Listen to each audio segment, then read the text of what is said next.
दोस्तों नमस्कार, स्वागत है आपके अपने यूट्यूब चैनल एग्रोटेक स्टडी में। और दोस्तों मैं हूं अरविंद यादव। दोस्तों फिर मैं हाजिर हूं आपका एग्रीकल्चर कंपटीशन की क्लास लेकर। दोस्तों इस क्लास में हम बात कर रहे हैं जनरल एग्रीकल्चर की। ठीक है दोस्तों, आपकी जनरल एग्रीकल्चर की 7 क्लास हो चुकी हैं कंप्लीट। ये 8वीं क्लास है। और दोस्तों अगर आप कर रहे हैं किसी भी एग्रीकल्चर कंपटीशन की तैयारी, दोस्तों आप हमारे यूट्यूब चैनल को ज़रूर चुनिए। दोस्तों अगर आप हमारे यूट्यूब चैनल पर नए हैं तो चैनल को सब्सक्राइब जरूर करें और सब्सक्राइब करने के बाद बेल आइकन को दबाना बिल्कुल ना भूलें। ठीक है दोस्तों, हम इस वीडियो की शुरुआत कर लेते हैं। हम बात करें दोस्तों फल एवं सब्जियों में उपस्थित यौगिकों की, कि फल एवं सब्जी में जो कौन कौन सी यौगिक कैसे कैसे पाए जाते हैं। सबसे पहले है दोस्तों आंवले में कसेलापन। आंवला जब हम लोग खाते हैं तो हमें ऐसा लगता है कसेला टाइप का लगता है, कसेलापन लगता है। तो वो क्यों लगता है? टैनिन एवं गैलिक अम्ल के कारण, टैनिन या गैलिक अम्ल के कारण वो हमको कसेला लगता है। नेक्स्ट है दोस्तों बेल में कड़वाहट। बेल जो होता है, बेल पत्थर बोलते होगे आप लोग। बेल में जो कड़वाहट होती है वो होती है आपकी मार में लोशन यौगिक के कारण। किसके कारण होती है दोस्तों? मार में लोशन यौगिक के कारण वो आपकी कड़वाहट होती है। नेक्स्ट दोस्तों बादाम में कड़वाहट। बादाम तो जनरली आप लोगों ने खाई होगी। बादाम में जो कड़वाहट होती है वो होती है एमाइलेडिन रासायनिक के कारण। नेक्स्ट दोस्तों पपीता में पीला रंग। सब जानते हैं पपीता में जो पीला रंग होता है वह होता है कैरिकाजेंथिन के कारण। किसके द्वारा होता है? कैरिकाजेंथिन पिगमेंट के कारण पपीता का रंग पीला होता है। नेक्स्ट दोस्तों मूली में तीखापन। मूली में तीखापन दोस्तों आइसोसाइनेट के कारण होता है। किसके कारण होता है? आइसोसाइनेट नामक उपस्थित जो यौगिक होता है उसके कारण मूली में तीखापन लगता है। जैसे आपने देखा होगा चरपटी लगती है मूली खाते हुए, तो आइसोसाइनेट के कारण लगती है। ठीक है दोस्तों मिर्च में चरपराहट। मिर्च चिटपटी क्यों लगती है? क्योंकि उसमें कैप्सेसिन नामक यौगिक उपस्थित रहता है। कौन सा? कैप्सेसिन। नेक्स्ट दोस्तों सलजम में चरपराहट। सलजम में चरपराहट कैल्शियम ऑक्जेलेट के कारण होती है। किसके कारण होती है? कैल्शियम ऑक्सलेट के कारण। नेक्स्ट है प्याज में गंध। प्याज में एक गंध आती है, खा लेते हैं तो लोग, बदबू आती है मुंह से भी कई बार। तो ये गंध जो आती है वो आती है एलाइल प्रोपाइल डाइसल्फाइड के कारण। किसके कारण आती है? एलाइल प्रोपाइल डाइसल्फाइड के कारण प्याज में गंध आती है। नेक्स्ट है आपका लहसुन में गंध। लहसुन में भी दोस्तों गंध आती है। जैसे आपने देखा होगा लहसुन में भी आपका जो पाया जाता है एलाइसिन, को पता है एलाइसिन पाया जाता है, उसके कारण लहसुन में भी आपकी गंध आती है। ठीक है दोस्तों बात करते हैं आगे। नेक्स्ट है दोस्तों करेले में कड़वाहट। करेला तो आपने जनरली देखा ही हुआ। करेला जो होता है दोस्तों, करेला में कड़वापन ज़्यादा होता है, कड़वाहट कह सकते हैं। वो होता है मेमोरडिकोसाइट के कारण। किसके कारण होता है? मेमोरडिकोसाइट के कारण। नेक्स्ट है आलू का हरा रंग। जनरल है ये तो। आलू आपने देखा होगा आलू हरा हो जाता है कभी कभी, तो उसका रीज़न है सोलेनिन उसमें उपस्थित रहता है। इसके कारण सोलेनिन कैसे आता है दोस्तों? आलू अगर हमने जनरल रूप से आलू जब लगा हुआ है खेत में, अगर वो धूप में आ गया, जनरली दिखाई देने लगा ऊपर, तो जो सूर्य की किरणें के कारण उसमें सोलेनिन नामक जो पदार्थ होता है, एक जहरीला पदार्थ होता है दोस्तों, यह उसमें जमा हो जाता है। ज़्यादा सोलेनिन होने के कारण लोगों को इसका यूज़ नहीं करना चाहिए। ठीक है आगे है दोस्तों टमाटर का लाल रंग। सब जानते हैं टमाटर लाल होता है। क्यों होता है? क्योंकि उसमें लाइकोपिन नामक पिगमेंट पाया जाता है। नेक्स्ट है प्याज में पीला रंग। जनरली कभी कभी आपने देखा होगा प्याज पीली पड़ जाती है, तो प्याज पीली पड़ने का कारण है दोस्तों उसमें कोरेस्टीन नामक यौगिक उपस्थित रह जाता है। नेक्स्ट है आपका मिर्च का लाल रंग। ये तो जनरल है कि हरी मिर्च जो होती है कुछ दिन घर में रखने के बाद लाल हो जाती है, क्योंकि उसमें कैप्सेथिन नामक आपका यौगिक आ जाता है। कौन सा? कैप्सेथिन। ध्यान रखें चरपराहट का कारण है आपका कैप्सेसिन, जबकि लाल रंग का कारण है कैप्सेथिन। नेक्स्ट है हल्दी का पीला रंग। हल्दी पीली होती है क्योंकि उसमें करक्यूमिन पाया जाता है। क्या पाया जाता है दोस्तों? करक्यूमिन उसमें पाया जाता है। नेक्स्ट है गाजर में लाल रंग। गाजर लाल होती है, कुछ गाजर लाल होती हैं, तो उसका लाल रंग होता है एंथोसाइनिन के कारण। क्यों होता है दोस्तों? क्योंकि उसमें एंथोसाइनिन नामक आपका पिगमेंट पाया जाता है। नेक्स्ट है आपका गाजर में नारंगी रंग। दोस्तों आपने देखा होगा कई गाजर नारंगी कलर की भी होती हैं, तो नारंगी का रीज़न है क्योंकि उसमें कैरोटीन नामक आपका पदार्थ पाया जाता है। कैरोटीन नामक आपका पिगमेंट में उपस्थित होता है, इसलिए वह नारंगी होती है। नेक्स्ट है चने की पत्ती में खटास। दोस्तों आपने खाई होगी चने की पत्ती से, कई बार उसको भाजी बोलते हैं गांव की भाषा में। जब उसको यूज़ करते हैं तो वो खट्टी लगती है, आपने देखा होगा। खट्टी क्यों लगती है? क्योंकि उसमें मैलिक अम्ल एवं ऑक्जेलिक अम्ल पाया जाता है। मैलिक एवं ऑक्जेलिक अम्ल पाए जाने के कारण दोस्तों चने की पत्ती हमको खट्टी लगती है। ठीक है दोस्तों, बात करते हैं आगे। नेक्स्ट बात करेंगे दोस्तों हम पौधों में उपस्थित जहरीले तत्वों के बारे में, कि पौधे में जो आपके उपस्थित रहते हैं जैसे जहरीले पदार्थ, जैसे आपका अफ्लाटॉक्सिन। दोस्तों अफ्लाटॉक्सिन मूंगफली में पाया जाता है। आपने कभी कभी देखा होगा कि मूंगफली आप खाते हो तो खाने में बहुत कड़वी लगती है, क्योंकि उसमें एक जहरीला पदार्थ आता है जिसका नाम है अफ्लाटॉक्सिन। नेक्स्ट है आपका सोलेनिन। सोलेनिन अभी हमने जाना जस्ट अभी, आलू में हरा पदार्थ जो होता है वो आपका सोलेनिन आता है, जो कि सूर्य की किरणों से उसमें आपका आ जाता है, अगर आलू मिट्टी से ऊपर दिखाई देता है तो। नेक्स्ट है आपका प्रूशिक अम्ल। इसको दोस्तों HCN के नाम से भी जाना जाता है, हाइड्रोसाइनिक अम्ल। तो ये आपका ज्वार में पाया जाता है। दोस्तों इसकी मात्रा अगर 5% से ज़्यादा अगर ज्वार में हो जाए और पशु उसका खाने के रूप में यूज़ कर ले तो पशु की मृत्यु भी हो सकती है। नेक्स्ट है गोसीपोल। दोस्तों ये जो गोसीपोल होता है ये आपके कपास में पाया जाता है। किस में पाया जाता है? कपास यानी कॉटन में ये गोसीपोल नामक जहरीला पदार्थ रहता है। नेक्स्ट है सेपोनिन। सेपोनिन दोस्तों ये आपका लूसन या रिचका, जो आपकी चारे वाली एक दलहनी फसल होती है, इसमें आपका सेपोनिन पाया जाता है। नेक्स्ट है आपका दोस्तों कुकुरबिटेसन। इसे तो दोस्तों सब जानते होंगे। कुकुरबिटेसन सभी कद्दू वर्गीय फसलों में पाया जाता है। दोस्तों जो भी सब्जियां होती हैं जैसे तोरई, लौकी, कद्दू, खीरा, दोस्तों इनमें कुकुरबिटेसन नामक जहरीला पदार्थ रहता है। जैसे आपने देखा होगा खीरा जो होता है हमको कड़वा लगता है, तो वो किसके कारण लगता है? कुकुरबिटेसन के कारण, क्योंकि उसमें आपकी मात्रा अधिक रहती है कुकुरबिटेसन की। नेक्स्ट है दोस्तों सिनग्रीन। सिनग्रीन पाया जाता है दोस्तों सरसों में। नेक्स्ट है मार्मेलिन। दोस्तों मार्मेलिन पाया जाता है बेल में। बात करते हैं दोस्तों आगे। नेक्स्ट बात करते हैं दोस्तों कृषि की विभिन्न शाखाओं की, आपकी एग्रीकल्चर की जो ब्रांचेज हैं बात कर रहे हैं हम उनकी। सबसे पहले हमने लिया है एग्रोनॉमी। दोस्तों इसको इंग्लिश में एग्रोनॉमी एवं हिंदी में सस्य विज्ञान कहा जाता है। हम ये संबंधित है फसलों के उत्पादन से। किससे संबंधित है दोस्तों? फसलों का उत्पादन इसी के अंतर्गत किया जाता है। नेक्स्ट है दोस्तों हॉर्टिकल्चर। हॉर्टिकल्चर इसको कह सकते हैं हम उद्यान विज्ञान। दोस्तों इसमें अध्ययन हम उद्यान से संबंधित जो भी फसलें आती हैं, आपके फल फूल एवं सब्जियां, सभी का अध्ययन हॉर्टिकल्चर के अंतर्गत किया जाता है। नेक्स्ट है आपका पोमोलॉजी। दोस्तों पोमोलॉजी में फलों का अध्ययन किया जाता है। पोमोलॉजी में किसका अध्ययन किया जाता है? फलों के अध्ययन को पोमोलॉजी कहते हैं।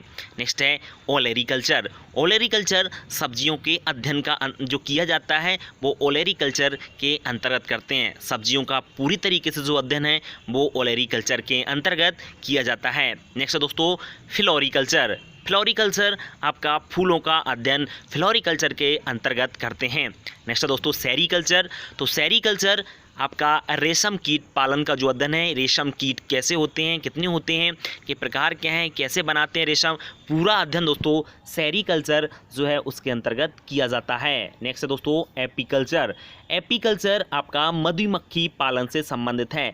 मधुमक्खियों का पूरी तरीके से जो अध्ययन है वो आपका दोस्तों एपीकल्चर के अंतर्गत किया जाता है। किसके अंतर्गत किया जाता है दोस्तों? एपीकल्चर के अंतर्गत मधुमक्खियों को कैसे पालें, उनकी कौन कौन सी वैरायटियां होती हैं, किसमें से कितना आपका शहद निकलता है, उन सभी का अध्ययन दोस्तों एपीकल्चर के अंतर्गत किया जाता है।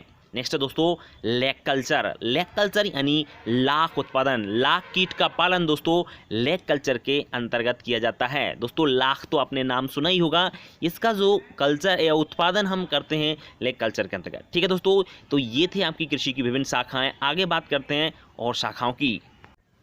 नेक्स्ट है आपका मोरिकल्चर। मोरिकल्चर में हम शहतूत उत्पादन का अध्ययन करते हैं। किसका करते हैं? शहतूत एक पेड़ होता है, इसका हम मोरिकल्चर के अंतर्गत अध्ययन करते हैं। नेक्स्ट है आपका पिसीकल्चर। पिसीकल्चर दोस्तों मत्स्य पालन से संबंधित है, मछली उत्पादन से संबंधित है। मछलियों का पूर्णतः अध्ययन पिसीकल्चर के अंतर्गत किया जाता है।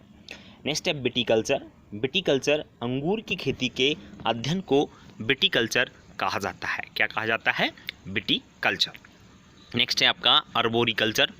अर्बोरिकल्चर वृक्षों एवं झाड़ियों के अध्ययन जो किया जाता है वो अर्बोरिकल्चर के अंतर्गत करते हैं। नेक्स्ट है आपका वर्मी कल्चर। जनरली सब जानते हैं वर्मी कल्चर केंचुआ पालन से संबंधित है। जनरली केंचुआ की खाद को वर्मी कंपोस्ट या वर्मी खाद कहते हैं। आपका वर्मी कल्चर जो खाद होती है आपकी वो किससे प्राप्त होती है? केंचुआ से। इनका सभी का अध्ययन वर्मी कल्चर के अंतर्गत करते हैं। नेक्स्ट है आपका एग्रोस्टोलॉजी। एग्रोस्टोलॉजी घास उत्पादन से संबंधित है। घासों का उत्पादन एग्रोस्टोलॉजी के अंतर्गत करते हैं। ठीक है। नेक्स्ट है आपका पेडोलॉजी। पेडोलॉजी में हम मृदा विज्ञान आपकी सॉइल साइंस का अध्ययन पेडोलॉजी के अंतर्गत करते हैं। मृदा से संबंधित उसकी उत्पत्ति उसका वितरण का अध्ययन आपका पेडोलॉजी के अंतर्गत किया जाता है। नेक्स्ट है आपका पैथोलॉजी। दोस्तों पैथोलॉजी यानी रोग विज्ञान, रोगों का पूर्णतः अध्ययन। सभी रोग जो फसलों में आपके रोग लगते हैं उन सभी का अध्ययन आपका पैथोलॉजी के अंतर्गत किया जाता है। नेक्स्ट है आपका एंटोमोलॉजी। एंटोमोलॉजी जो है आपका इसमें कीटों का अध्ययन किया जाता है। कीट विज्ञान इसको कहा जाता है। जितनी भी कीट आते हैं फसलों में लगने वाले विभिन्न प्रकार के इंसेक्टों का अध्ययन हम एंटोमोलॉजी के अंतर्गत करते हैं। ठीक है दोस्तों, ये थी आपकी सभी एग्रीकल्चर से संबंधित जो शाखाएं जिनका हम अध्ययन करते हैं। बात करते हैं दोस्तों आगे। दोस्तों नेक्स्ट है आपका कृषि के विभिन्न क्षेत्र के जनक। जैसे हमने बहुत सारी जो ब्रांचें थी उनके जनक तो हमने पढ़ लिए थे, ये अपने हैं एग्रीकल्चर की विभिन्न क्षेत्र होते हैं उनके जनक। जैसे क्षेत्र बात करें सबसे पहले सहकारिता। दोस्तों ये आपका कोऑपरेटिव जो है ना सहकारिता, इसका जो जनक कहा जाता है वो है एफ निकोलसन को। एफ निकोलसन ने सबसे ज़्यादा सहकारिता पर अध्ययन किया, सबसे पहले अध्ययन किया, इसलिए इन्हें सहकारिता का जनक कहा जाता है। नेक्स्ट है आपका फसल चक्र। सब जानते होंगे दोस्तों क्रॉप रोटेशन जो होता है आपका फसल चक्र जो होता है ना, इसके पिता नॉरफॉक को कहा जाता है। किसको कहा जाता है? नॉरफॉक को फसल चक्र का जनक माना जाता है। नेक्स्ट है आपका प्रसारकी यानी एक्सटेंशन। प्रसारकी का जो अध्ययन है दोस्तों जिसमें हम बहुत सारी चीज़ों का अध्ययन करते हैं। प्रसार कैसे करना है, कोई भी नई चीज़ आती है उसका, इसके डेफिनेशन जो है ना हम आगे जानेंगे। अभी तो सिर्फ इतना जानते हैं इसके पिता जो हैं वो हैं जेपी लिगेंस। किसको माना जाता है दोस्तों? जेपी लिगेंस प्रसारकी के या एक्सटेंशन के फादर कहे जाते हैं। नेक्स्ट है आपका जेनेटिक इंजीनियरिंग। दोस्तों जेनेटिक इंजीनियरिंग जो है इसके जनक पॉल बर्ग हैं। कौन है? पॉल बर्ग। नेक्स्ट है आपका गोल्डन राइस। सब जानते हैं दोस्तों गोल्डन राइस के पिता इंग्रो पॉट्रिकस है। कौन है दोस्तों? इंग्रो पॉट्रिकस। Super rice. दोस्तों सुपर राइस जो होता है ना इसके पिता जीएस खुश को कहा जाता है। किसको कहा जाता है? जीएस खुश को सुपर राइस के पिता कहते हैं। हाइब्रिड राइस, इसको तो आप उस दिन पढ़ चुके थे। हाइब्रिड राइस के पिता वैसे युवान लोंगपिंग हैं यानी बाई एल पिंग, जो कि हाइब्रिड राइस या कह सकते हैं संकर आपका धान के पिता इनको कहा जाता है। नेक्स्ट है आपका हाइब्रिड राइस भारत। ये तो आपका वर्ल्ड की बात करते हैं, लेकिन जहाँ पर इंडिया की बात आती है तो इसके पिता दोस्तों ई.ए. सिद्दीकी को कहा जाता है। किसे कहा जाता है? आपके ई.ए. सिद्दीकी हाइब्रिड राइस के पिता हैं आपके भारत में। अब बात करते हैं दोस्तों आगे नेक्स्ट आपके जनकों की। नेक्स्ट है दोस्तों पोमोलॉजी। पोमोलॉजी यानी फल विज्ञान। तो पोमोलॉजी के पिता डी कैंडोल को कहा जाता है। शायद मैंने इनको भी बता दिया था दोस्तों, डी कैंडोल। नेक्स्ट है आपका नाइट्रोजन स्थिरीकरण। दोस्तों नाइट्रोजन स्थिरीकरण जो है ना इसका जनक कहा जाता है बाइनोग्रास्की। बाइनोग्रास्की एक साइंटिस्ट थे। इन्होंने पता लगाया था कि दलहनी फसलों की जड़ों में ग्रंथियाँ पाई जाती हैं जिनमें एक बैक्टीरिया पाया जाता है जो कि नाइट्रोजन का स्थिरीकरण करता है। नेक्स्ट है आपका टिश्यू कल्चर। टिश्यू कल्चर से दूसरा पौधा हम तैयार कर सकते हैं, वो आपकी इस विधि का आविष्कार किया था हेबरलैंड नामक वैज्ञानिक ने। किसने किया था? हेबरलैंड नामक वैज्ञानिक ने। नेक्स्ट है आपका संकर कपास यानी हाइब्रिड आपका कॉटन। तो इसके पिता कहा जाता है सीटी पटेल को। किसको कहा जाता है दोस्तों? सीटी पटेल जो थे इनको हाइब्रिड आपका कॉटन का पिता कहा जाता है। बीटी कपास बैसिलस थुरिनजेंसिस मैंने उस दिन भी बताया था। इस कॉटन के जो पिता हैं वो हैं सीडी माई। कौन है दोस्तों? सीडी माई। नेक्स्ट है आपका रिले क्रॉपिंग। दोस्तों रिले क्रॉपिंग जो है ना एक साल में लगभग 4 फसल ले लेना। बताइए आप 4 फसल कैसे लिए जाएं? तो उसके जो पिता है वो किसको कहा जाता है? एस बेंस को यानी शेर सिंह बेंस को इसके पिता कहा जाता है। जैविक खेती के पिता दोस्तों अल्बर्ट हावर्ड को कहते हैं। किसको कहा जाता है? जैविक खेती आपकी बायोलॉजिकल फार्मिंग या ऑर्गेनिक फार्मिंग के आपके फादर अल्बर्ट हावर्ड को कहते हैं। किसको कहा जाता है दोस्तों? अल्बर्ट हावर्ड आपके जैविक खेती के पिता हैं। नेक्स्ट दोस्तों field plot technique. Field plot technique जो है आपका, इसके पिता जेबी बोसिंग गाल्ट हैं। नेक्स्ट है आपका प्रायोगिक अनुवांशिकी। प्रायोगिक अनुवांशिकी के पिता दोस्तों टी.एच. मॉर्गन को कहा जाता है। ठीक है दोस्तों, बात करते हैं विभिन्न फसलों की उत्परिवर्तित जातियों की। उत्परिवर्तित जातियां सभी फसलों में हैं। जैसे धान की, आप उत्परिवर्तित का मतलब क्या होता है ये थोड़ा सा जान लीजिए। एकदम से चेंजेस आना आपकी किसी भी जाति में, वो आपका उत्परिवर्तन कहलाता है। किसी भी जाति में एकदम से चेंजेस आए, आप एकदम एक जैसे हो और एकदम से आप में चेंजेस आता है। जैसे किसी संतान में आने वाली पीढ़ी में एकदम से चेंजेस आ जाता है तो उसको उत्परिवर्तन कहा जाता है। जैसे धान की वैरायटी है जगन्नाथ और प्रभावती, जो कि धान की उत्परिवर्तित वैरायटी है। जैसे गेहूं की दोस्तों, गेहूं की उत्परिवर्तन वैरायटी है सरबती और सोनारा। मटर की आपकी हंस उत्परिवर्तित वैरायटी है। अरहर की दोस्तों विशाखाबन, यह भी एक उत्परिवर्तित जाति है। कपास की MCU7 और MCU7 के अलावा MCU10, ये भी कपास के दोस्तों दोनों आपकी उत्परिवर्तित जातियाँ हैं। नेक्स्ट है तम्बाकू। तम्बाकू की उत्परिवर्तित प्रजाति है दोस्तों जयश्री। मूंग की उत्परिवर्तित प्रजाति है दोस्तों पंत मूंग 2। चना की उत्परिवर्तित वैरायटी है दोस्तों BUM 48 और उड़द की आपकी उत्परिवर्तित प्रजाति है CO1। दोस्तों ये हैं आपकी विभिन्न फसलों की उत्परिवर्तित जातियाँ, जो कि इनमें से एकदम से चेंजेस पाया गया। ठीक है दोस्तों, तो यह वैरायटी आपको अच्छी तरीके से समझ में आ गई होंगी। दोस्तों अब आज के लिए इतना ही। वीडियो कैसा लगा कमेंट बॉक्स में लिखकर ज़रूर बताएं। अगर वीडियो अच्छा लगता है तो दोस्तों लाइक वीडियो को ज़रूर करें और अपने दोस्तों को शेयर करना बिल्कुल ना भूलें।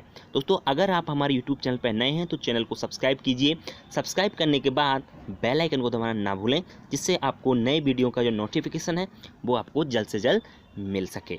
दोस्तों अगर आप कर रहे हो किसी भी एग्रीकल्चर कंपटीशन की तैयारी, तो दोस्तों यह वीडियो आपके लिए और हमारा चैनल आपके लिए बहुत ही महत्वपूर्ण है, क्योंकि दोस्तों हम पढ़ा रहे हैं आपको पूरा जनरल एग्रीकल्चर के बाद हम टॉपिक वाइज आपकी क्लास स्टार्ट कर देंगे। तो दोस्तों अभी चल रहा है आपका जनरल एग्रीकल्चर, इसको पढ़ने के बाद आपकी क्लास स्टार्ट जो है वो आपकी टॉपिक वाइज स्टार्ट हो जाएगी। अभी हम जो जनरल एग्रीकल्चर की बात कर रहे हैं उस पर आप ध्यान दीजिए। ठीक है दोस्तों, आज के लिए इतना ही। कल फिर मिलेंगे कि नई वीडियो के साथ। दोस्तों नमस्कार।